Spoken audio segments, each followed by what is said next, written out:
Boa noite a todos, presidente Marcelo Henrique, doutor Odinei, todos os presentes, né? Um abraço carinhoso para todas as mulheres aí, parabéns pelo seu dia e assim, que sejam todos os dias do ano, né?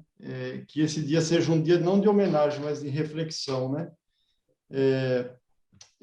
Eu tive, uns tempos atrás aí, eu tive a ideia de tratar sobre esse tema da teoria da imprevisão, né, que é um tema importantíssimo aí, que, vamos dizer assim, ganhou um foco maior agora nos tempos da pandemia, né? E aí eu liguei para o doutor Odinei, fiz o convite para ele fazer essa palestra. Ele falou: vamos fazer palestra, porque, né, vamos fazer um grupo de estudo para discutir, né? Mas ele é uma pessoa gabaritada para falar sobre o assunto, né? Esses dias eu li um artigo falando que se era o momento de nós apertarmos o botão vermelho da teoria da imprevisão, né? Porque o país está chegando a níveis insuportáveis, a pressão jurídica sobre esses temas de contrato e todas essas coisas, né? Então, para não me alongar, eu gostaria de agradecer ao doutor Odinei por ter aceitado o convite, né? Me sinto honrado de ele fazer essa explanação, essa palestra, e gostaria de conceder a palavra ao doutor Odinei, então, para que inicie os trabalhos aí. Um abraço e uma boa noite a todos aí, que tenhamos uma excelente palestra. Doutor Marcelo De Luca, se me permite uma parte? Pois não. Eu gostaria só de fazer aqui um agradecimento, agora já falando com todos e todas, da presença de cada um dos advogados e advogadas, mas se quero cumprimentar todos os advogados aqui, em nome do doutor Henri Hatic, em nome da doutora Suzana Helena Quintana, para dizer o seguinte, da honra que nós temos na 22ª subseção de receber o doutor, o professor, nosso amigo, doutor Odinei Rogério Bianchini. É sempre para nós um aprendizado. E ele representa a advocacia do mais alto nível que nós temos na nossa subseção. E para nós será sempre um orgulho e uma honra tê-lo conosco. E com ele nós aprendemos sempre. Por isso eu gostaria de deixar registrado um agradecimento por ter aceito o convite da Comissão de Direito Bancário da nossa subseção, coordenada pelo doutor Marcelo De Luca, num espírito de dividir e compartilhar vosso conhecimento, doutor Odinei, com todos nós. Então, fica aqui o agradecimento desta subseção por seu presidente, de todo o trabalho, a dedicação e o amor que tem pela advocacia e pela nossa instituição, a Ordem dos Advogados do Brasil. Muito obrigado. Eu que agradeço o convite, obrigado. Eu agradeço o convite e me sinto extremamente honrado com ele, preocupado com ele. Não tenho vaidade nenhuma em relação a essas questões, ainda mais quando se trata de um tema tão intrincado e relevante no presente momento. Então, agradeço o convite do Marcelo. Marcelo é muito gentil em ter me convidado. Eu me propus a abrir o debate sobre isso, falar sobre isso para abrir o debate. Agradeço também, senhor presidente, pelas palavras. Agradeço a presença dos amigos. Todos que estão presentes aqui são amigos. Não tenho dúvida nenhuma. E tenho certeza que é por isso que aqui estão. Tem ninguém aqui muito interessado nas minhas lições, prolegômenos, sobre teoria da imprevisão. Até a Maísa está presente, ela está com a câmera desligada, mas eu estou lendo, o iPhone da Maísa. Maísa é minha mulher. Aumentou a audiência aí. Só que o Arthur, que é meu filho, é acadêmico de Direito, não apareceu. Né? Perguntou se tinha certificado. Eu falei que não, ele não veio. Né? Ele está lá, ó. Ô, Arthur, beleza. Então, em homenagem a você, viu, Arthur? Grande acadêmico de Direito. Obrigado pela presença, viu? Me ajudou hoje, que deu uma treta desgraçada com a audiência trabalhista. Depois nós vamos conversar sobre isso. Doutor Odinei, aquela ordem. Pela ordem, eu só quero, não podemos perder essa oportunidade, se pedir para o Arthur dar um alô, uma boa noite, porque aí depois nós conseguimos a foto dele, a imagem dele, para divulgar depois. Se eu permitir, Arthur, se você pudesse falar uma boa noite para nós aqui, para ficar gravada a sua participação, Arthur. Olá, tudo bom? E aí, boa noite a todos. Pegou bem no momento que eu estava comendo aqui, estou até despreparado. É isso. E aí, é um prazer estar aqui junto e aprendendo sempre, né? Então vai, é um prazer, você assiste aula lá, com a câmera desligada. Vamos lá. Obrigado, assiste aula com Arthur. a câmera desligada. Ele e os meus alunos todos. Tem 40 aqui, tem 3 que ficam na tela. Bom, pessoal, então, essa questão da teoria da imprevisão, viu, Marcelo, que é o que interessa. Então, eu preciso fazer algumas considerações para a gente delimitar o tema e analisar o contexto em que a coisa se apresenta nos dias atuais, porque, de fato, o assunto tem ganho uma relevância estupenda na atual conjuntura, né? Eu tenho visto leitura de bons doutrinadores, muita confusão em torno desse assunto. A primeira confusão que se faz, para que a gente deixe isso bem delimitado, é que teoria da imprevisão, cláusula rebus sic stantibus, teoria da onerosidade excessiva,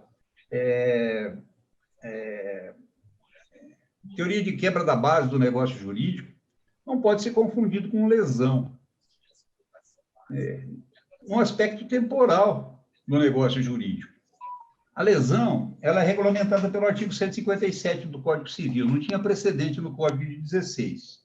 Tinha no velho Código Comercial. E veio para o Código Civil, que unificou as obrigações.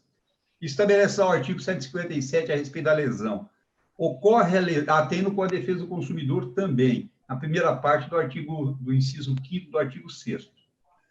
Ocorre a lesão quando uma pessoa, sob premente necessidade ou por inexperiência, se obriga à prestação manifestamente desproporcional ao valor da prestação oposta. A única coisa que a lesão tem de correlação com o que nós vamos discutir é essa desproporcionalidade. Só que a lesão nasce no contrato, na contratação, na entabulação do negócio. Ao passo que aquilo que nós vamos discutir é algo que ocorre, cujos efeitos decorrem de fatos do momento da execução do contrato, que é um momento distinto. Claro que há contratos em que a entabulação do negócio coincide com a execução. Compra e venda com entrega imediata e pagamento à vista, é tudo ao mesmo tempo. Me dá um cafezinho aí, toma aqui o dinheiro. Contrato de compra e venda que se aperfeiçoa e se exaure pelo cumprimento instantaneamente. Mas existem contratos que são de trato sucessivo, são diferidos.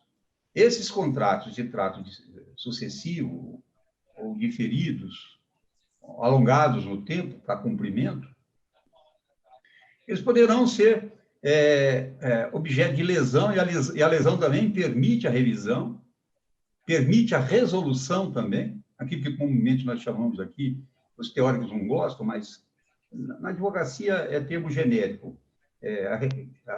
Quando eu falar em resolução, nós estamos falando em rescisão do contrato, né? A contratação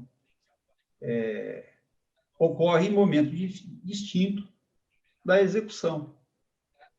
Se houver essa desproporcionalidade com base em premente necessidade, ou com base em experiência, ou qualquer outro fato determinante de vício da manifestação da vontade, o caso é de lesão, e não de teoria da imprevisão, ou cláusula rebus sic stantibus, ou teoria de quebra da base do negócio jurídico, ou teoria da onerosidade excessiva. Depois nós vamos delimitar isso aí. Então, fica excluída a questão da lesão. Então, tudo que falarmos aqui, nós vamos falar do momento da execução do contrato. Todo contrato? Não, não é de todo contrato. Primeiro que nós estamos falando de contrato comutativo. ou seja, de contratos em que há correspectividade e prestação com contraprestação. Com uma discussão muito intensa, não quero entrar nela, porque é um negócio muito teórico, a respeito da possibilidade que eu penso que existe da aplicação dos institutos também em contratos unilaterais. Né? Não há nada que impeça. Agora, a base é o contrato comutativo, ou seja, a correspectividade de prestação e contraprestação, equivalência de interesses contratuais. Equivalência no plano econômico mesmo, nós estamos falando de economia. Aliás, nós estamos falando de um instituto que não é de direito, nós estamos falando de um instituto que é de economia, nós estamos falando do instrumento mais importante existente no mundo para a circulação de bens e riqueza. Não há um momento nessa vida, um segundo nessa vida, que nós não estejamos fazendo parte de uma relação contratual. Dezenas ao longo do dia. Levanta cedo, vai na padaria, compra leite, contrato de compra e venda. Compra pão, contrato de compra e venda. Subiu no ônibus, veio para o escritório, para aqueles que vêm de ônibus, contrato de transporte. Pegou carona com o amigo para ir ao boteco, fazer um happy hour, contrato de transporte, gratuito. Né? Telefonou, está plugado aqui na internet, contrato de fornecimento de serviços.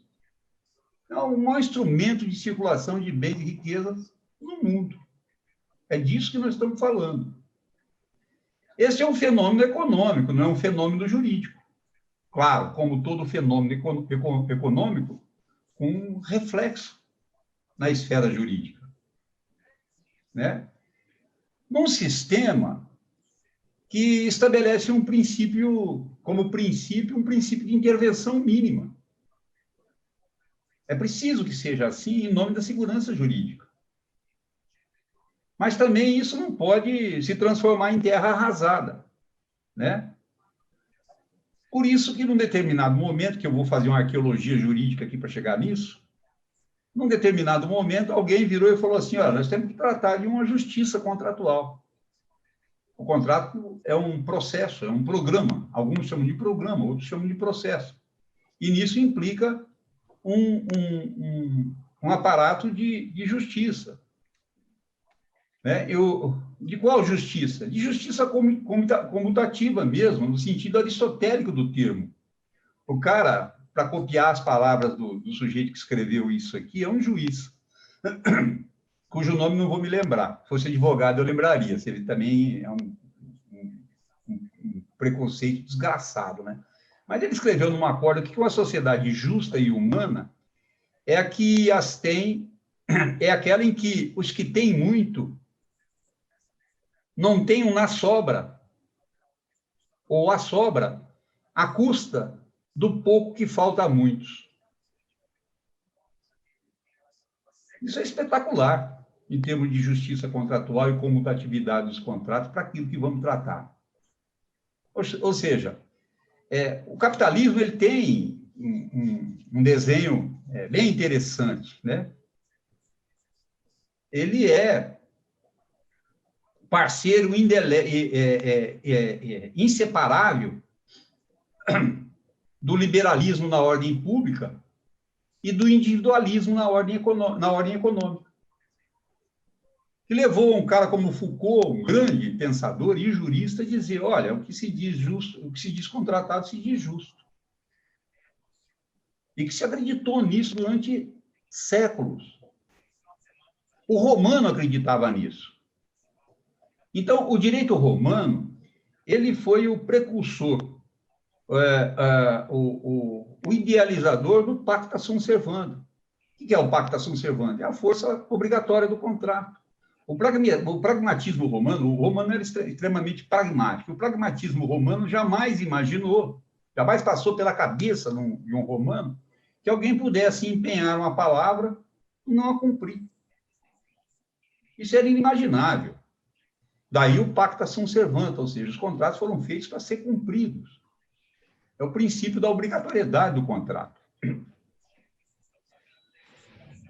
Isso foi Ah, outra coisa, viu, pessoal, deixa eu falar um negócio para vocês, com toda a tranquilidade e sério mesmo.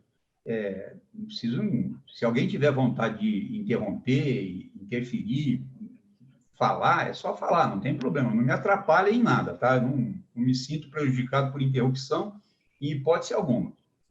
Tem gente que fala, não me interrompe, depois eu perco o raciocínio. Eu não perco o raciocínio nunca. Quando me interrompe, eu falo mais do que devia, só isso. Bom, mas então, essa questão, essa possibilidade de rever aquilo de que o que se diz contratado se diz justo, pregoado pelo direito romano ao longo de milênios, né? Apareceu, pasmem vocês, na época mais obscura da sociedade humana, durante a Idade Média, chamada de Idade das Trevas. Acontece que o homem medieval ele era extremamente moralista, né? E aí, pensadores de então, sempre se cita São Tomás de Aquino, mas havia alguns lá em Roma que pensavam desse modo. Cícero, por exemplo, né? Sêneca, contemporâneo dele, por sinal, 2 advogados, é bom que se diga e se destaque, pensava nesse efeito necessário, com base na moral, de um revisionismo contratual. Porque nem tudo que se diz contratado se diz justo. Não vou nem falar de objeto ilícito. Vou falar da exploração do homem pelo homem, daquela sociedade que esse juiz criticou, onde alguns têm muitos à custa da falta de outros. Né? Essa que é a questão. Aí surgiu, cada um fala que o autor disso é um sujeito. Alguns falam que está no Código Justiniano. Vou pegar o livro do Caio Mário da Silva Pereira, uma recomendação para os colegas que quiserem. O dia que vocês quiserem ler alguma coisa de direito civil, leiam Caio Mário da Silva Pereira. Com todo o respeito daquilo que existe atualmente publicando por aí, mas é de uma beleza ímpar a leitura dele. É poético. É uma obra literária. Aí o Caio Mário, que diz que esse texto que resultou na Rebus Sic Stantibus é um texto de Nerácios, um jurista e filósofo da Idade Média. Outros atribuem isso ao Código Justiniano. Cada um dá uma origem nisso. Mas o fato é que isso surgiu de uma frase, ó, contractus, que habit tractum sucessivo, e dependentium de futuro rebus sic stantibus intelliguntur. Né? O que significa esse latinório? Significa o seguinte: os contratos que têm trato sucessivo e dependência futura devem ser entendidos estando assim as coisas. Bom, isso ficou resumido em rebus sic stantibus. Os professores em sala de aula reduziram a cláusula rebus. A cláusula é rebus sic stantibus, tá? Eu vou falar várias vezes, a cláusula rebus, mas é rebus sic stantibus. O que é rebus sic stantibus? Não é difícil. Rebus é coisas. Sic é assim. Stantibus é estando. Então, estando as coisas assim. O romano é meio de trás para frente para escrever o latim. Estando as coisas assim, cumpre-se assim. Mas e se elas se alterarem lá no momento da execução? Altera-se. Essa é a cláusula rebus sic stantibus. Agora, eu vou para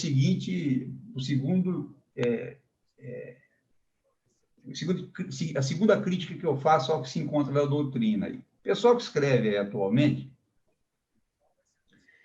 confunde a cabeça da moçada, fazendo como se a coisa fosse um processo evolutivo, de que a cláusula rebus sic stantibus veio antes, depois dela veio a teoria da imprevisão, e depois veio a teoria da quebra da base do negócio jurídico. Não é assim que aconteceu. Na verdade, a cláusula rebus sic stantibus, que surgiu na Idade Média, ela deu origem a inúmeras teorias revisionistas. Inúmeras teorias revisionistas. Por que isso aconteceu? Aí vem um pedaço de arqueologia jurídica. O chamado oitocentismo, final do século XVIII, no final do século XVIII, começaram os processos codificadores. E isso caminhou do final do século XVIII, durante todo o século XIX e no começo do século XX. Só lembrando, o nosso código revogado era de 16. 16, no começo do século XX, era o apogeu no sistema positivista, liberal, individualista do ponto de vista jurídico, que abominou, ao longo de mais de um século, a revisibilidade de contrato. O contrato era absolutamente intangível. Então, nós tínhamos uma estrutura assim, ó, um capital... e outra coisa também, na Europa, florescia o progresso, que chegou à Revolução Industrial e passou pela Revolução e crescimento das comunas e das cidades, o comércio floresceu, o mercantilismo internacional na região europeia foi de um crescimento absurdo, surgiram os comerciantes com todo o seu direito comercial, vocês já estudaram isso e mais. Então, ali nós tínhamos o capitalismo econômico, o liberalismo na ordem pública, consequentemente, o individualismo jurídico. Aqui no Brasil era diferente? Nós éramos uma colônia, praticamente. Somos até hoje uma colônia. No século XIX, apesar do nosso grito de independência, no primeiro quadrante do século XIX, nós continuamos colônia até hoje. Até hoje nós usamos termos neolinguísticos próprios da cultura dominadora, que domina do ponto de vista econômico. Logo, logo vão começar a aparecer termos chineses nas nossas expressões. Pode ter certeza disso. Já usamos franceses, já usamos ingleses, e usamos ainda muitos, e daqui a pouco virão os chineses. Isso é próprio de dominação cultural do plano econômico, que decorre do aspecto econômico. O que interessa aqui? Os caras pegaram aquele progresso econômico francês e transportaram para um país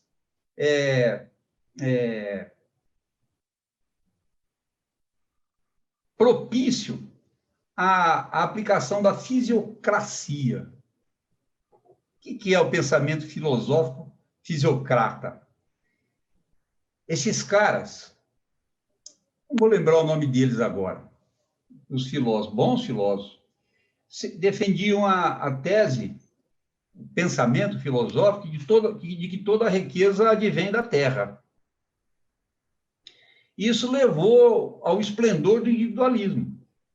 Isso interessava aos senhores, grandes proprietários de terra, nessa triste colônia europeia. Ainda é assim, viu? Isso chama-se fisiocracia. Então, quando o nego defende derrubada de mata para cá, abertura de terra para lá, exploração e plantação econômica e criação de... O cara está defendendo a fisiocracia. Eu compreendo a linha de pensamento dele e respeito. Entendo. Posso não concordar, isso é outro papo. O fato é que isso aí chegou ao esplendor econômico, mas que levou a uma desigualdade de tal ordem e tamanha que foi uma das causas da Primeira Guerra Mundial. Até então, intocável as cláusulas contratuais, desde lá da Idade Média, a partir do final do século XVIII, do oitocentismo.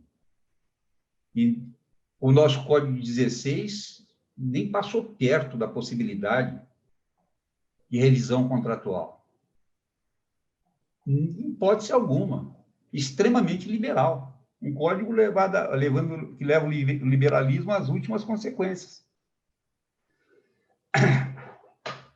Acontece que no pós-guerra, em alguns países no pós-Primeira Guerra, tem casos na França, sobre contratos de fornecimento de carvão, que era a fonte de energia da época, no pós-Primeira Guerra, e em alguns países no pós-Segunda Guerra, começaram a aparecer os desequilíbrios contratuais por conta de exploração econômica de alguns em detrimento de outros. Floresceu aqui no Brasil, o Kleber sabe disso, os direitos sociais, nesse período. No interguerras, floresceram direitos sociais, os primeiros direitos sociais apareceram aqui no Brasil, e aparece no campo contratual essa discussão. Escuta, vamos, no mundo todo, vamos revisar os contratos? Aí apareceram, aí que se faz a confusão. Não é uma escala no tempo de rebus sic stantibus na Idade Média, teoria da imprevisão, não sei, no pós-Primeira Guerra, teoria da base do negócio jurídico no pós-Segunda Guerra, nada disso. As teorias revisionistas, tem muitas, eu não vou falar de 3. 3 teorias revisionistas importantes surgiram concomitantemente no pós-guerra. A teoria da imprevisão, que apareceu na França. Não vou entrar em detalhes, é uma lei falhou, que dava uma prorrogação de revisão de preço e contratos firmados até uma determinada data, lá em 1914. Né? A lei era de 1914. Apareceu na Alemanha, concomitantemente, a teoria da base do negócio jurídico, que hoje aqui nós denominamos de teoria da quebra da base do negócio jurídico, na verdade é a teoria da base do negócio jurídico. E concomitantemente, então, surgiu na Alemanha, né? E concomitantemente apareceu na Itália a teoria da excessiva onerosidade. Então, não tem esse encadeamento temporal, elas são concomitantes, com aspectos distintos, mínimos, mas distintos. Eles são, fruto da própria história. Antes de ser... deixa eu fazer uma observação curiosa para vocês aqui. O primeiro julgado que apareceu no Brasil, aplicando a cláusula rebus sic stantibus, imagine vocês, foi um processo relatado no Supremo, quando o Supremo tinha competência infraconstitucional, em 1930, pelo Nelson Hungria, que todo mundo reconhece como sendo o grande penalista, o grande criminalista da história desse país. O cara era um tremendo jurista de ponta, né? Eu tenho até anotado a RT para vocês verem isso aí, é na RT 100. É fácil de achar isso aí. É legal isso aí, tem que ler esse julgado, é muito legal esse julgado. A RT 100, depois eu vou achar, eu acho que é página 78, esse julgado do Supremo. É o primeiro caso no Brasil. Bom, mas aí o que aconteceu? Começou-se a se desenvolver discussões em torno de aplicabilidade da rebus sic stantibus, aplicabilidade da teoria da imprevisão, aplicabilidade da teoria da base do negócio jurídico, aplicabilidade da onerosidade excessiva. E a doutrina faz uma maçaroca do que sejam essas teorias. Às vezes até tratando como sendo o mesmo tema, como homônimas. O fato é que elas têm algumas diferenças. A matriz teórica da teoria da onerosidade excessiva foi adotada pelo Código Civil brasileiro, de 2002. Quando se fala em Código Civil brasileiro, eu faço uma outra observação. Nós vamos fazer algumas anotações relacionadas ao Código de Defesa do Consumidor. Nunca se esqueçam, por isso que a arqueologia jurídica é importante, o Código de Defesa do Consumidor é de 1980, o Código Civil é de 2002, Só que o Código Civil é mais antigo do que o Código de Defesa do Consumidor. Aí alguém pode perguntar, mas como é que é uma lei que nasce em 1980 é mais nova do que uma lei que nasceu em 2002? O Código Civil tramitou durante 30 anos no Congresso Nacional. Então, muita coisa que está lá foi escrita num anteprojeto de 1972 e num projeto de 75. É o que acontece com o artigo 317 e com o artigo 478. Daí a defasagem dele em relação à teoria adotada pelo Código de Defesa do Consumidor. É uma explicação lógica para isso, temporal. Bom, então o nosso código ele ficou muito afeito à teoria de onerosidade excessiva, que foi objeto de propagação pelos juristas italianos. Tá? Agora, isso é o Código Civil. Porque o Código de Defesa do Consumidor nitidamente adotou a teoria da base do negócio jurídico.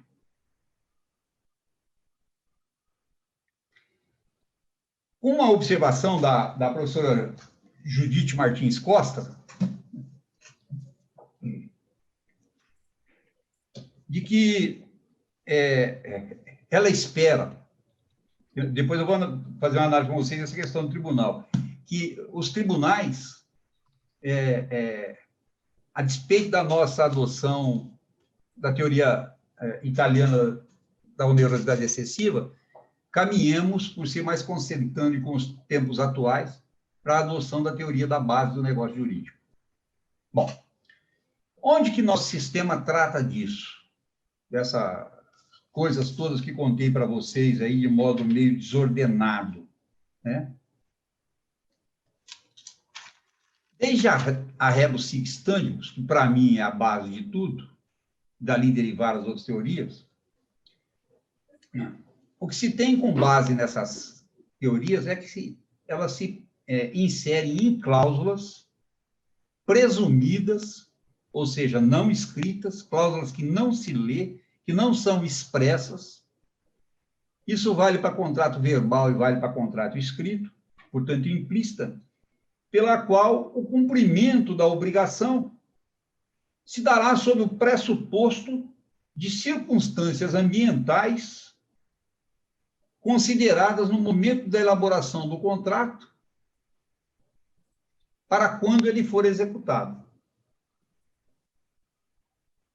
Ou seja, isso serve para a teoria da base do negócio jurídico, isso serve para a cláusula rebus sic stantibus, isso serve para imprevisibilidade. Há um contrato com correspectividade de prestação, elaborado num determinado momento, com prestações sucessivas ou diferidas no tempo, cuja base objetiva, depois vamos discutir essa questão de base objetiva, da elaboração do contrato, não existe no momento da execução. Só para contar do julgado do Nelson Hungria, um sujeito vendeu não é um sujeito, é uma ordem de algum santo. Devia ser padre, igreja, alguma coisa. Que eu não me lembro o nome agora, não sei se é a Ordem de São Clemente, a Ordem de São Gregório. Vendeu uma área de terra lá no Rio de Janeiro, na cidade do Rio de Janeiro, que era ainda rural, lá na periferia, arrendou essa área por 25 anos, com opção de compra, por 20 conto de réis, ou o contrário, alugou por 20 anos, com opção de compra por 25 conto de réis. A cidade cresceu, evoluiu, desenvolveu-se, e quando chegou no momento de exercer a opção de compra com preço fixo, a área valia 800 contos de réis. Então, uma coisa é aquilo que as partes idealizaram quando realizaram o negócio. A cidade cresceu e evoluiu, valorizou-se a área, e aí apareceu, então, desapareceu a base consistente naquilo que entabularam lá há 25 anos atrás no contrato. Tá. Então, primeiro requisito é comutatividade, o segundo requisito é distanciamento entre execução e cumprimento, e aí quero falar desse distanciamento. Qual distanciamento? 25 anos, igual decidiu o Nelson Bria? Não. Pode ser um dia, pode ser uma semana, um mês, um ano. Basta que desapareça a base objetiva, constitutiva da elaboração do negócio. Em 1999, em 1998, o Fernando Henrique Cardoso, querendo se reeleger, conseguiu lá aquela emenda constitucional da reeleição, criou um sistema de bandagem que modulava o dólar. Era 1 por 1, passou a 1 por 10, 1 por 20, 1 por 30, um sistema de controle de desvalorização do real em relação ao dólar. Todo mundo fez arrendamento mercantil de carro com contrato dolarizado. Era um puta do negócio. E ele prometeu que assim ia ser. No dia... Eu não sei, acho que no dia 1º não deu tempo, mas no dia 2 de fevereiro, liberou-se a bandagem do dólar e deu uma máxima de desvalorização do real, que com Gol 1.0, 98, que valia 15 mil reais, levou, financiado, ficava em 68 mil reais. Dava para comprar um Corolla. Né? Muita gente aqui se lembra disso. Então, pode ser de um dia para o outro. Quem comprou o carro dia 31 de dezembro, o banco não abre 31 de dezembro, ele comprou dia 30 de dezembro. Quando chegou na primeira prestação, no dia 2 de janeiro, ele falou assim, pronto, já não existe mais a base do negócio jurídico. Né? Então, contrato comutativo e execução diferida. 2 momentos distintos. Isso é requisito sine qua non. E desequilíbrio na comutatividade, na equivalência de prestações. Equilíbrio que não desequilíbrio que não é causado por uma das partes. Por isso que eu estou insistindo, objetivamente. Quando eu falo objetivamente, é o seguinte, não é o contrato do João, né? Olha, o João comprou um apartamento de 2 quartos e vai receber um apartamento de 2 quartos. Isso é subjetivismo que eu estou falando, tá? Só que o João, até que o prédio ficou pronto, teve 6 filhos. Quando ele comprou, ele não tinha nenhum. Agora o apartamento de 1 quarto já não atende mais os interesses dele, porque ele tem 6 filhos. Isso não é objetividade, isso é personalíssimo. Isso é subjetivo. Né? Olha, eu fui lá, doutor Marcelo, e fiz um empréstimo pessoal. E devo para o banco R$500 por mês. Eu ganhava 1.800, eu podia pagar isso, mas eu fui mandado embora. Isso é subjetivo. Tem situações em que, por previsão expressa da lei, o aspecto subjetivo pode ser revisto. Por exemplo, o contrato de locação, na lei impugnatária, pode ser rescindido sem pagamento da multa pelo empregado que é locatário e transferido do emprego para outra cidade. Tem previsão. Então, isso aí tem previsão expressa, e é subjetivo também. Quando eu falo em aspecto objetivo da base do negócio, eu estou falando aquilo que seja quem for, que esteja envolvido nessa relação negocial, ele seria atingido pelo evento.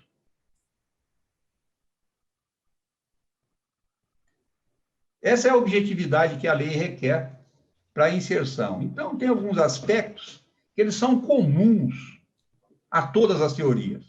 Comutatividade do contrato, execução diferida e continuada, alteração radical das condições objetivas no momento da execução. A questão é essa. Alteração radical,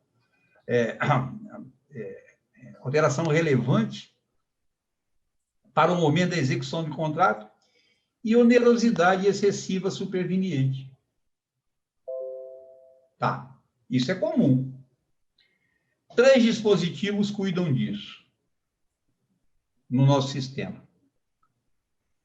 O que é sempre citado, porque nós adotamos lá aquela teoria da onerosidade excessiva do direito italiano, é o 478,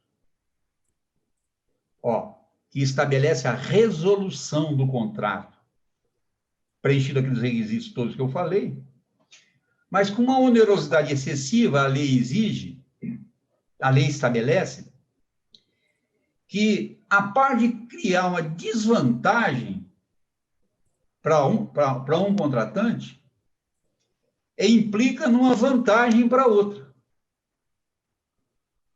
parte contratante. Isso é difícil de provar. Começa daí a questão. Nós estamos falando com advogados. Tem um julgado muito interessante a respeito disso, do Tribunal de Justiça de São Paulo. Um sujeito objetivando uma construção, fez um contrato de fornecimento de cimento com o fornecedor de cimento, que ia entregando na medida que a obra é necessária. Vocês sabem que cimento vence muito rapidamente. Houve um boom econômico na cidade, a construção civil floresceu absurdamente, o preço do cimento foi parar lá em cima, o cara pediu a revisão do contrato. O tribunal negou. Por quê? Houve a desvantagem de uma das partes. Mas cadê a vantagem da outra? O outro não recebe mais do que lhe era devido. Ele ia receber X sacas de cimento. Não mudou isso aí. O 478 exige a desvantagem de um e a vantagem do outro. O enriquecimento desarrazoado do outro. Bom, por acontecimentos, diz a lei, extraordinários e imprevisíveis. O que seria acontecimento? Isso aí copiou do 1342 do Código Civil italiano, a tradução. 1342, a tradução do artigo. O que é acontecimento extraordinário? O extraordinário é o que foge do ordinário. O que foge do ordinário? O São Paulo ganhar campeonato foge do ordinário. Faz tempo que eles não ganham nada. Né, Suzana? Isso foge do ordinário. Né? Bom, não é normal que isso aconteça. Está acontecendo um episódio extraordinário aqui hoje. O Nilor não veio. Isso é extraordinário. Eu preciso me queixar com ele, porque deve ser pessoal isso. Não é possível isso. Eu vou telefonar para ele. Ele não falta uma discussão de grupos aqui. Isso é extraordinário. Esse negócio de extraordinário é imprevisível. Tem outra coisa, é falar assim, o que é imprevisível é fácil. A pandemia é imprevisível. De qual imprevisibilidade nós estamos falando? Se for de uma imprevisibilidade no mundo factual, uma pandemia perfeitamente previsível. Muitas outras virão, tivemos tantas e outras virão. Isso é previsível. Uma hecatombe, um terremoto, a cidade ser atingida por um meteoro, tudo isso é previsível. Isso não é imprevisível. A imprevisibilidade do ponto de vista jurídico, a extraordinariedade do fato do ponto de vista jurídico para mim, duas coisas. Ela não ter sido objeto de concepção, de imaginação, de inserção na base do negócio, porque, embora previsível, possível e extraordinário, ela foi impensada.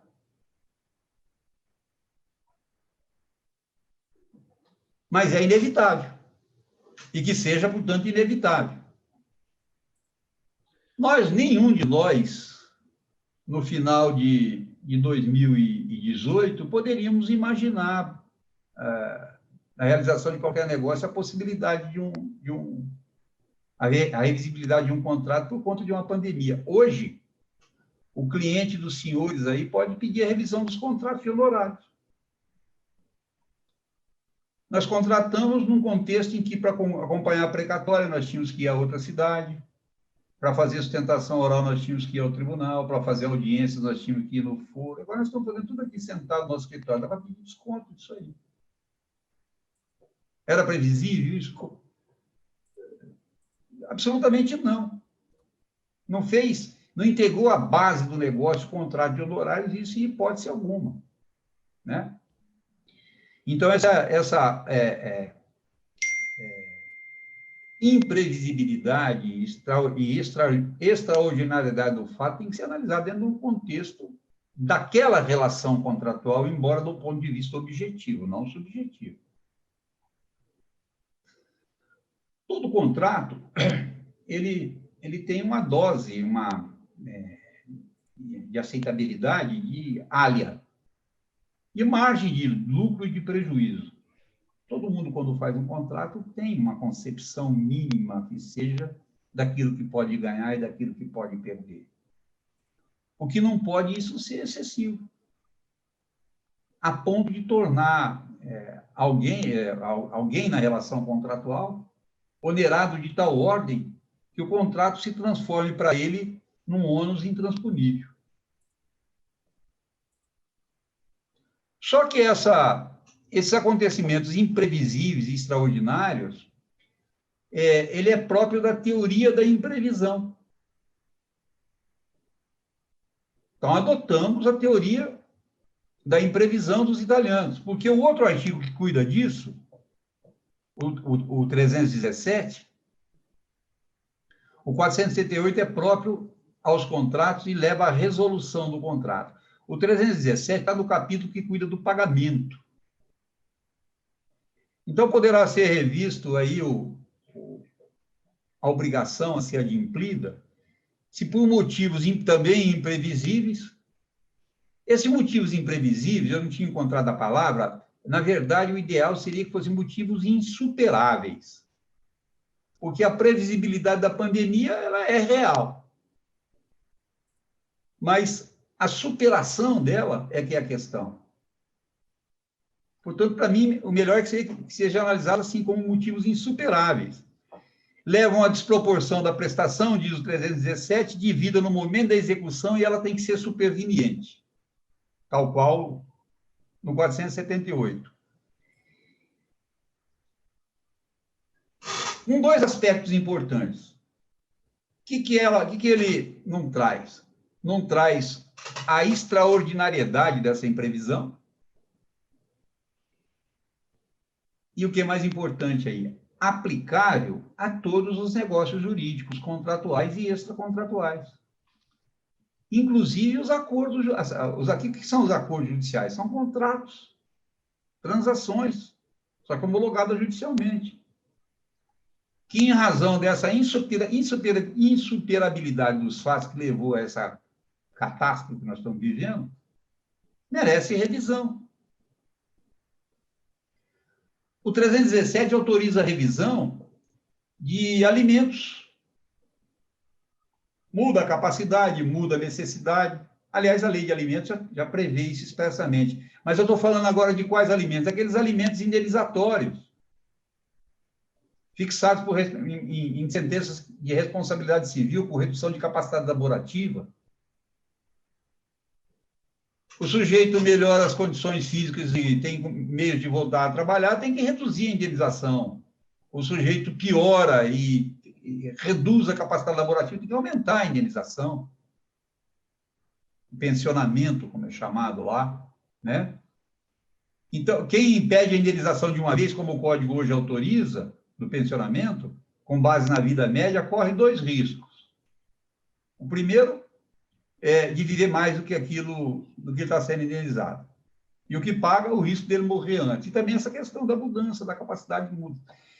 Outra coisa, é possível revisão de disposição testamentária, é possível revisão de disposição no âmbito de direitos reais, concessão de usufruto, de servidão, de passagem.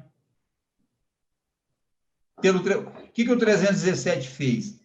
Ampliou a teoria da imprevisão para além do universo contratualista. com uma diferença fundamental em relação ao 478. Enquanto o 478 cuida da teoria da imprevisão, como sendo cláusula resolutiva, implícita, o 317 cuida da teoria da imprevisão como cláusula revisional implícita. Aí uma outra observação. Bom, então, se eu estou num contrato, eu não posso pedir revisão? Pode, quem pode o mais, pode o menos. Se eu posso pedir a resolução, por que eu não posso pedir a revisão? Aliás, é de bom juízo, de boa técnica, em nome da segurança jurídica, que se procure, tanto quanto possível, salvar a relação contratual e resolver-se ou rescindir-se só em situações extremas, em que é absolutamente impossível a continuidade do trato sucessivo. Bom, então, para mim, tanto o 317 quanto o 478 cuida da teoria da imprevisão. Uma pequena diferença no que diz respeito aos efeitos. Efeitos, aliás, que surgem a partir da citação. A partir da citação. Quem já tiver em mora não tem mais revisão. A revisão tem que ser feita no curso do preenchimento desses requisitos que a lei exige para o seu ajuizamento. Depois disso, de ter adimplido o contrato inteirinho, eu entro com ação resolutiva ou revisional daquilo que não cumpri, do tempo, modo e lugar. Foi bom falar nisso, porque o 317, enquanto o 478 é nítido no aspecto econômico do contrato, o 317 também permite uma interpretação extensiva para que você possa pedir a revisão, não só da prestação, mas também do tempo, do modo e do lugar da execução. Porque nós estamos falando de pagamento. E o pagamento perfeito se integra também por esses requisitos que podem ser revistos.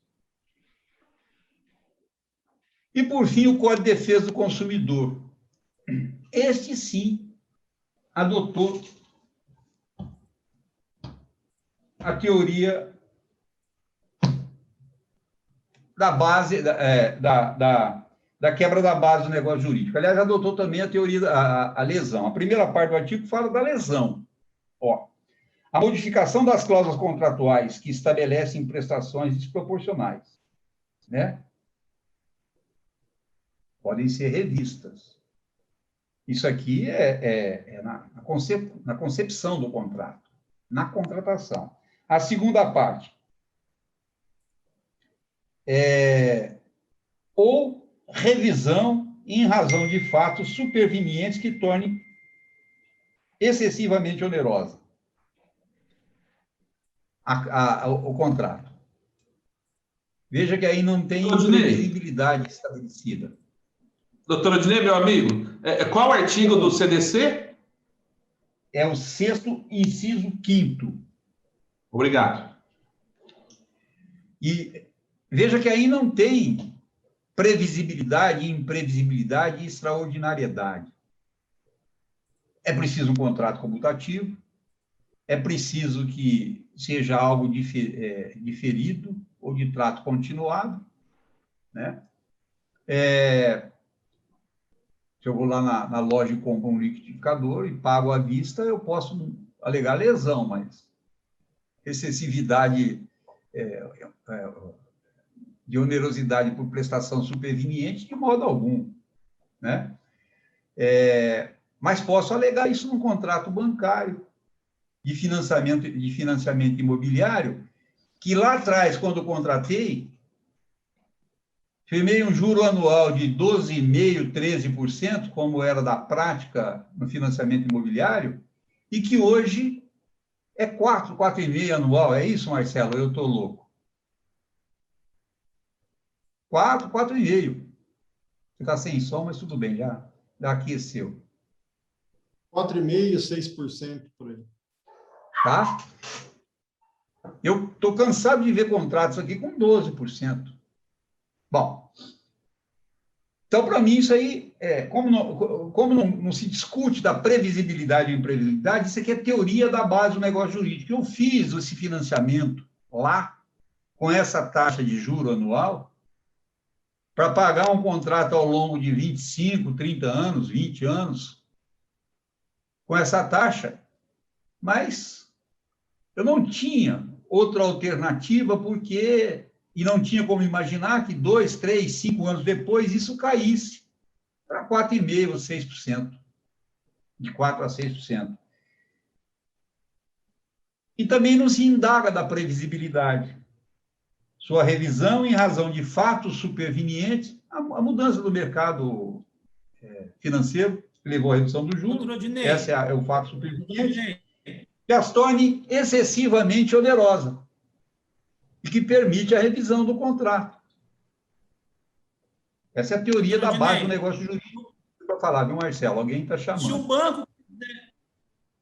É o Ivan. Se o banco quiser também entrar com essa... Foi só falar de banco, o negócio vai pegar fogo. Fala, Ivan.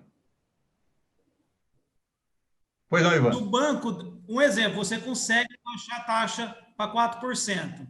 Depois o banco vem e a taxa volta a 12%. O banco consegue subir essa taxa novamente? Pode pedir a revisão também. A revisão, ela é bilateral. Ela pode ser pedida por qualquer das partes. Esse é o grande problema também do 478. O 478 aplica a teoria da imprevisão com base no direito do devedor. O 317, como regulamenta pagamento, e pagamento tem duas partes, credor e devedor, poderá ser revista por ambas as partes. Tá certo?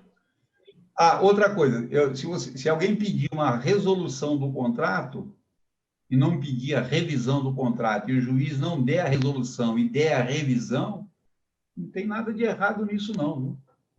É perfeitamente admissível do ponto de vista processual. Vários processualistas sustentam isso. O que eu ia falar a respeito dessa história? Eu ia falar, e como é que andam os nossos tribunais a respeito disso? Vou falar para vocês aqui de modo bem claro, alto e bom som. Uma ojeriza oitocentista da revisão ou resolução dos contratos, com base na teoria da imprevisão, na base da quebra do negócio jurídico, com base na onerosidade excessiva. Nós temos inúmeros julgados, ao longo da história, que desdiz tudo isso que estou falando para vocês. Então, é preciso muito cuidado na propositura dessa ação. Por exemplo, aqueles casos lá de 1999, em que se pediu a revisão dos contratos dolarizados de arrendamento mercantil, o Superior Tribunal de Justiça decidiu que a valorização ou desvalorização cambial é previsível. E aplicou a teoria da imprevisão, quando a aplicabilidade ali era a teoria da base do negócio jurídico previsto no CDC, porque a relação era de consumo. E não teve quem fizesse eles analisar de modo diferente. Os contratos de safra, esses negócios que se faz com financiamento de safra com banco aí, eles entendem que a alha é da natureza do negócio. Tá? Os contratos de seguro, cuja alha é só da seguradora, mas é a termo certo para o segurado, eles entendem que é contrato aleatório que não permite revisão. Então, deixa eu ver outros casos. Então, o contrato de safra. O contrato de safra, a previsibilidade da perda da safra ou da melhora da safra, e eles não levam nada em consideração com relação a isso. Ou seja, há uma tendência jurisprudencial criticada pela professora Judite Martins Costa da aplicação da própria teoria da imprevisão, quanto mais a aplicação da teoria da base do negócio jurídico, que não analisa a questão da previsibilidade ou não. Então, é preciso muito cuidado e muita fundamentação teórica e fática para se ajuizar uma ação pedindo revisão de contrato ou resolução de contrato com base em teoria da imprevisão, teoria de onerosidade excessiva ou quebra da base do negócio jurídico, tá? Doutor Odinei, os contratos imobiliários quanto ao reajuste? Então, vamos para essa história aí. Todos os contratos de locação têm como cláusula de previsão de reajuste o IGPM, tá certo? O IGPM deu 20% esse ano. Não é isso que você está perguntando? A inflação foi 4, 5, o IGPM deu 20, né? Para mim, é o típico caso de revisão com base na teoria da imprevisão. Típico caso. Até porque os outros índices que calculam a inflação ficaram bem abaixo desse índice. Lá no tempo do plano real, no tempo do plano cruzado, no plano Collor e no plano real, quando se ajuizou a ação pedindo a revisão dos contratos com base na modificação de índices inflacionários, eles decidiram que num país com a economia indexada como é a nossa, a variação de índice de correção monetária é algo esperado pelas partes contratantes.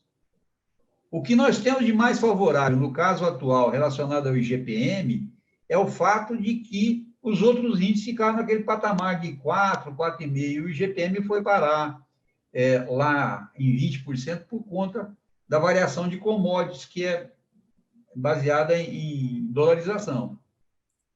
Só que não vão me surpreender nem um pingo se eles decidirem que isso também era previsível. Viu, Marcelo? Embora eu acho que seja o caso de se ajuizar a ação baseada na teoria da imprevisão, sim. Professor Ney, boa noite. Boa noite. Desculpa interrompê-lo, eu queria só fazer uma pergunta. Essa área de contratos, assim, não é uma área que eu milito muito, então até me desculpa se a pergunta for besta. Eu tive um caso... Não existe pergunta besta, só tem resposta besta, mas pergunta besta eu nunca vi. Resposta besta está assim, ó. Então eu vou fazer uma pergunta, eu já estou até me adiantando, né? Me perdoem aí se a pergunta for besta.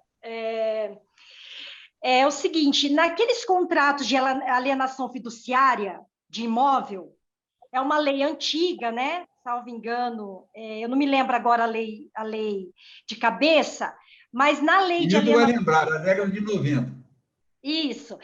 Na lei de alienação fiduciária, ela não prevê, na lei, cláusula resolutiva. Geralmente, quando há o inadimplemento, né, por parte do devedor, aquele imóvel vai imediatamente para leilão. E aí nós temos, assim, diversos julgados, e a gente não tem uma decisão uníssona sobre isso, se no caso ali poderia ser aplicada uma resolução aplicando-se, afastando a lei de alienação fiduciária e aplicando o artigo 52 do CDC e seguintes. Então, assim, eu já peguei julgados que o juiz fala, não, a gente vai aplicar o Código de Defesa do Consumidor, vai fazer a resolução e vai devolver para o comprador, por exemplo, 75% do que ele já pagou.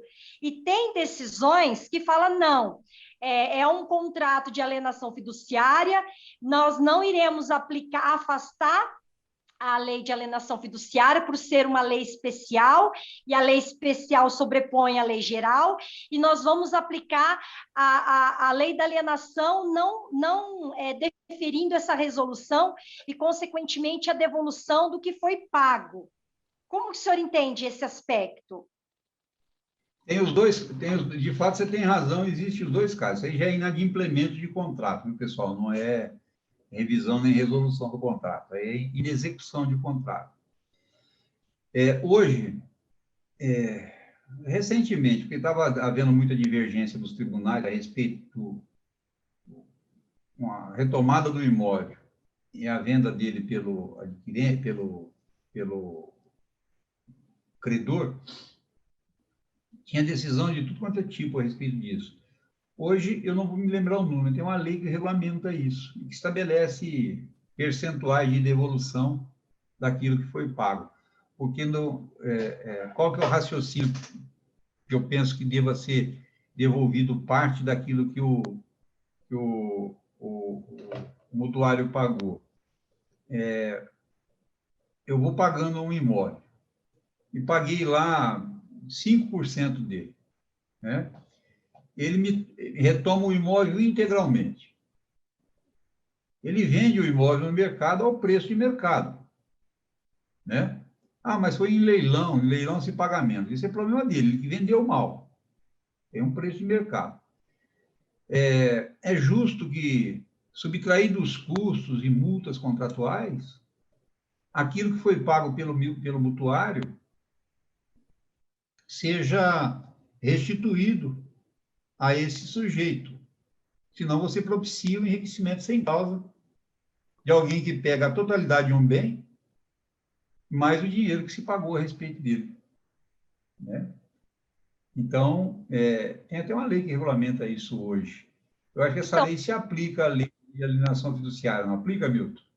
Então, eu acho que essa lei que o doutor está falando, que o professor está falando, deve ser a nova lei da rescisão imobiliária, que foi, acho que, de 2011, se não me engano, que ela fala lá de uma retenção de até 25%. O que acontece é que eu peguei algumas decisões que fala que não se aplicaria essa lei, aí alguém pode dar uma opinião contrária, né? Por se tratar de lei de alienação fiduciária, no qual vai ser descontado tudo, né? O que foi gasto com o leilão, com as publicações, e não necessariamente vai ser devolvido uma porcentagem maior para quem comprou. Mas tem que devolver algo, senão tem que devolver algo. Eu já tive decisão aqui que mandou devolver tudo aquilo que foi pago, deduzido um aluguel arbitrado. Sim. Pelo tempo que o sujeito usou o imóvel. E mais a multa prevista lá no contrato, que eu não me lembro quanto era, 10%. Né? Então, o fato é que você não pode propiciar o enriquecimento da outra parte. Você rescinde, mas devolve parte do que pagou. Né? Só se não for suficiente para fazer frente às sanções rescisórias. Sim. O que eu fico assim surpreendida é que essa lei da alienação fiduciária, né, eu li ela completamente, prestando bem atenção, ela não prevê a resolução mesmo, e nem a questão de revisão. Se eu estiver errada, por favor, alguém me corrija, né, que trabalha mais essa área. Quando a lei especial é omissa sobre determinado tema, se aplica. É para isso que existe o Código Civil, a lei geral.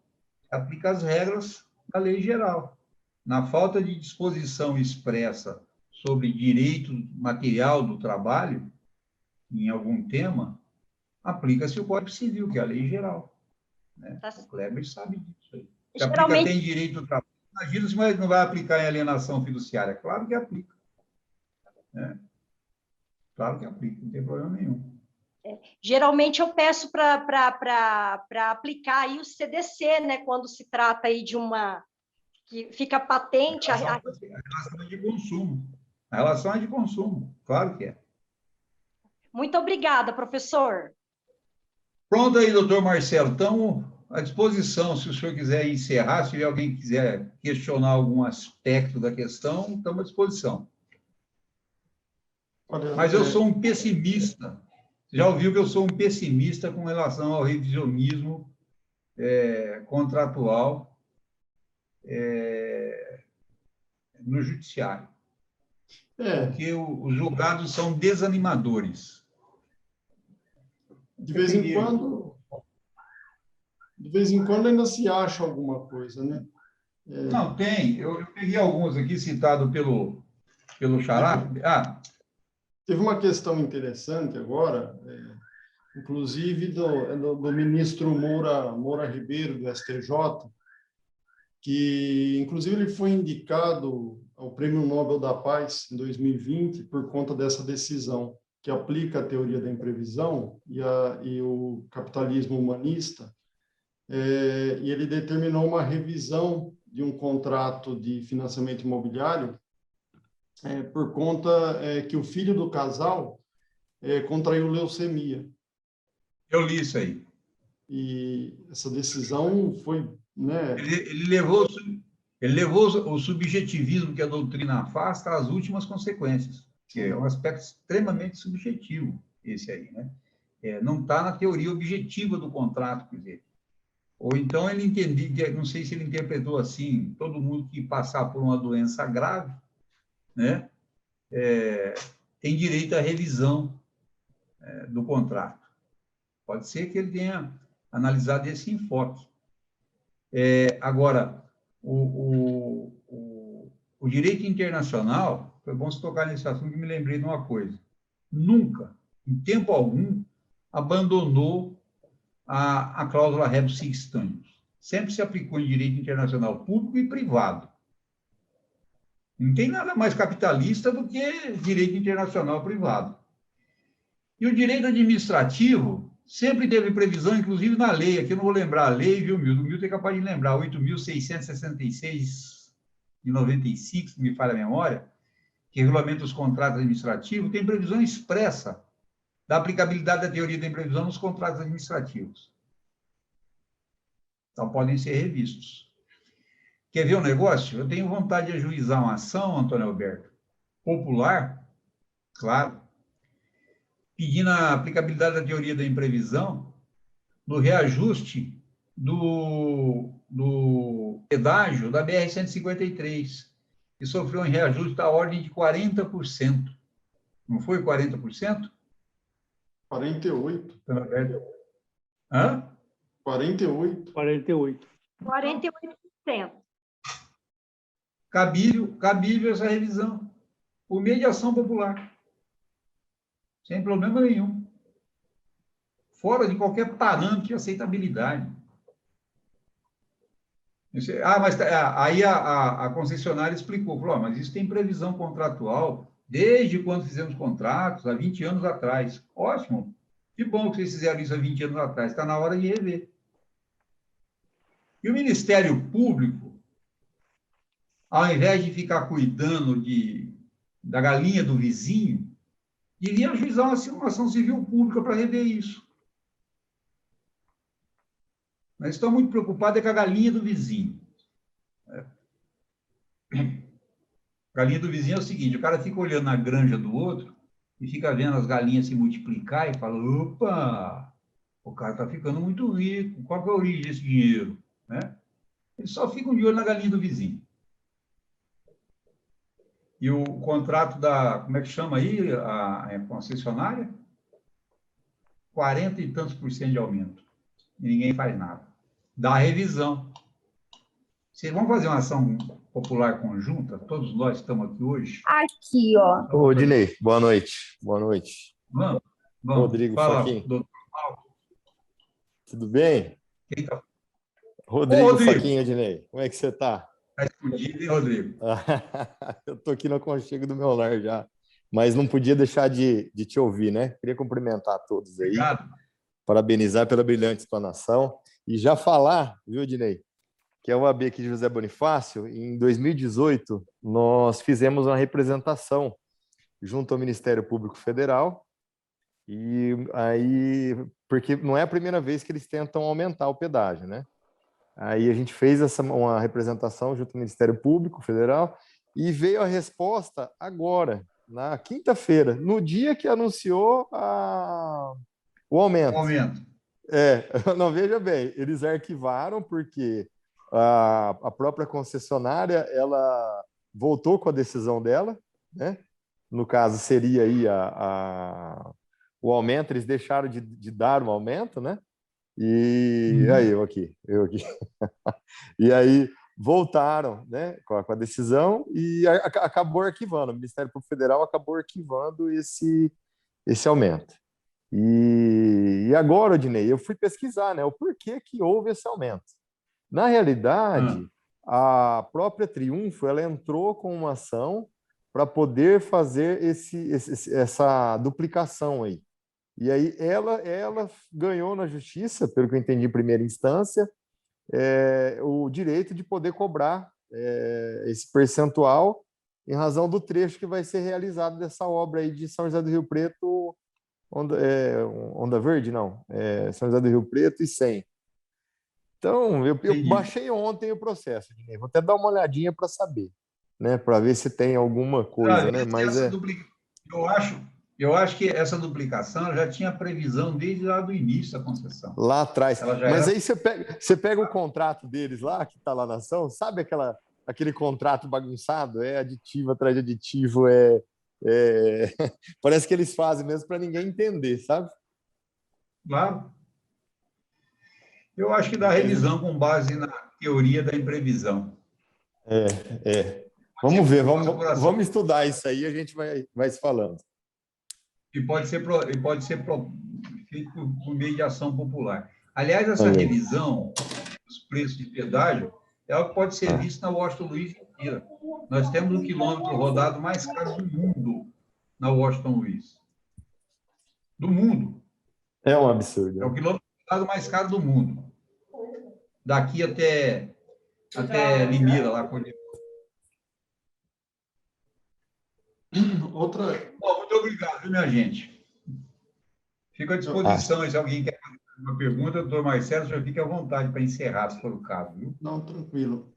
Só uma questão interessante, essa questão do Pronamp também, né? Trazendo mais para o lado bancário, né? O senhor vê, o governo concedeu uma linha de crédito já pressupondo essa questão da dificuldade das empresas e tal, e concedendo mora, aí, vamos, se não me engano, 6 meses, né? Dentro daquela questão que o senhor falou da insuperabilidade do problema, né? Já tendo esse pressuposto de que quem teve o financiamento concedido nessa linha de crédito já estava numa condição de onerosidade frente à pandemia, né? Ele também pode ser prorrogado essa questão da mora, né? No caso de vencimento desses 6 meses, porque, se não me engano, acho que vence agora, março ou abril. Com base no 317, Marcelo. Sim. Com base no 317, quando eu falei aqui para vocês que não é só a prestação pode ser revista, mas também o modo, o tempo e o lugar de execução. Quando foi dado a mora com prazo de 6 meses, havia uma expectativa de que essa situação catastrófica aí não perdurasse tanto. Ou seja, por razões as mais diversas, nós não tivemos a imunização em tempo hábil suficiente para a retomada da economia a ponto desse cara poder ganhar dinheiro para pagar o financiamento. Eu acho que dá revisão também. Eu sou um pessimista em relação aos tribunais, mas eu, particularmente, sou muito convicto da aplicabilidade desses 3 dispositivos que falei para vocês. Mas muito. Só que eles são resistentes a isso. Doutor Odinei, nesse caso aí, teria que ser antes do vencimento, né? Porque senão eu já estaria em mora. Não, antes do vencimento. Depois que tiver constituída a mora, Milton, ninguém tem mais direito à revisão. Sim. Acabou. Vamos que seja prestação de trato sucessivo. Né? O financiamento imobiliário que eu estou pagando 12% ao ano. Todas as prestações que eu paguei, acabou, não volta mais. Não dá repetição do indébito. Vamos que eu fique 3 meses sem pagar. Estou em mora nessas 3 prestações. E aí eu ajuizo a ação, não retroage. Os efeitos serão a partir da citação. E aí, se vier uma sentença, aquelas 3 que eu demorei para propor a ação, já não dá revisão. Entendeu? Uma vez constituído em mora, acabou. Não tem mais oportunidade, não. O senhor vê alguma diferenciação entre as teorias, principalmente da imprevisão e da quebra da base objetiva, no caso da excessiva onerosidade em detrimento à extrema vantagem da outra parte? Porque esses tempos atrás eu li um julgado do STJ que fala que o fato de que a teoria da quebra da base, fundada no CDC, ela exclui a possibilidade de extrema vantagem para uma das partes. Porque, né, porque vamos dizer assim, pensando no banco, né, você entra com uma revisão, vamos dizer, invocando a teoria, né, da imprevisão. E uma das defesas do banco é a seguinte, que uma questão pandêmica, ela não traz extrema vantagem para ninguém. É muito pelo contrário, é uma desvantagem para todo mundo, né? Claro, para ele também, eu concordo com isso. Só que a teoria da base do negócio jurídico tem dois aspectos que diferenciam da teoria da imprevisão e da onerosidade excessiva. Dois aspectos que diferenciam. Primeiro, não requer previsibilidade. Segundo, basta a desvantagem para uma das partes. Não precisa haver correspectiva desvantagem para a outra. Entendeu? Não tem equivalência de vantagem e desvantagem. Essa é a diferença da teoria da base do negócio jurídico com a teoria da imprevisão e a teoria da onerosidade excessiva. Só que o STJ é firme no seguinte aspecto. Teoria de quebra da base do negócio jurídico só em relação de consumo. Esquece. Se a relação não for de consumo, você vai ter que demonstrar a vantagem exagerada da outra parte. Porque aí aplica o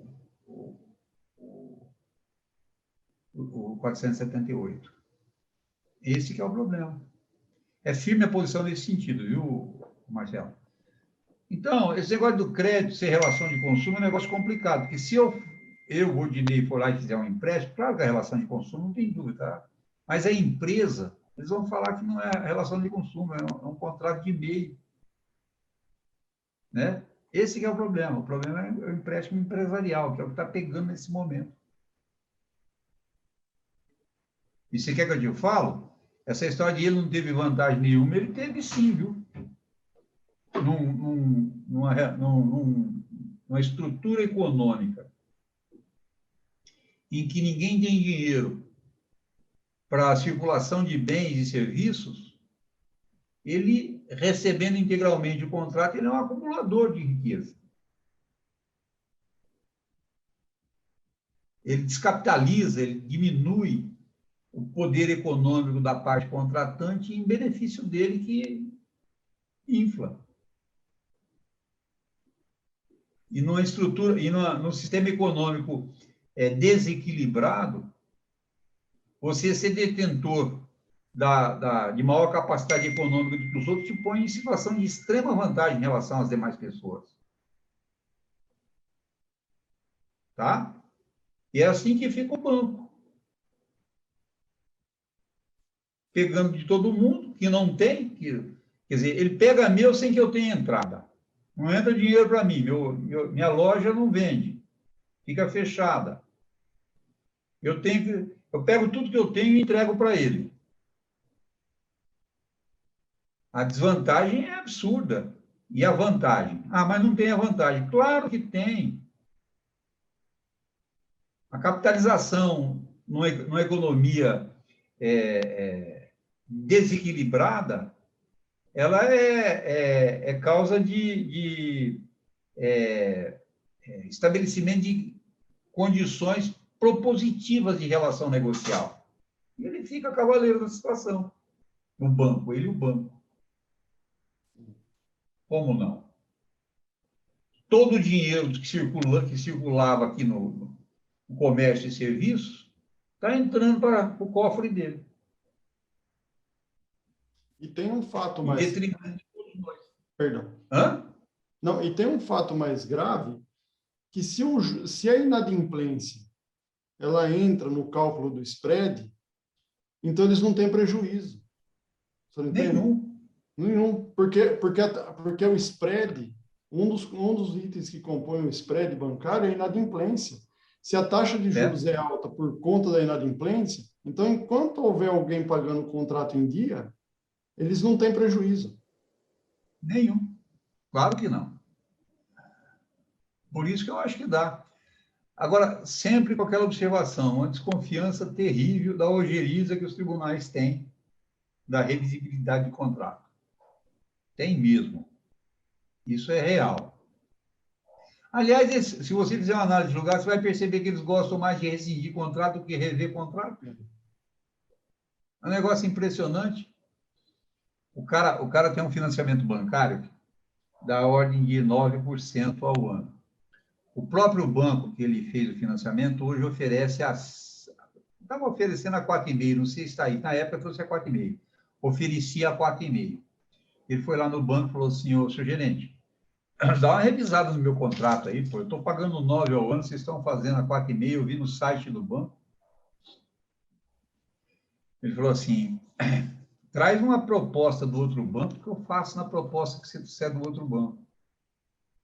Não, eu estou trazendo a proposta do teu banco. Não, ele quer a proposta do outro banco, ou seja, ele não quer revisar. Entendeu? Agora, vai lá no tribunal pedir para revisar isso aí. Vão dizer que a variação do custo da moeda, do custo monetário, era algo que tinha previsibilidade. Criatura, mas a previsibilidade não integra os requisitos do artigo 6º, inciso 5º do Código de Defesa do Consumidor. Entendeu? Não é requisito. Se a relação é de consumo, não tem dessa. Se não for de consumo, fica mais complicado. Porque aí você tem que provar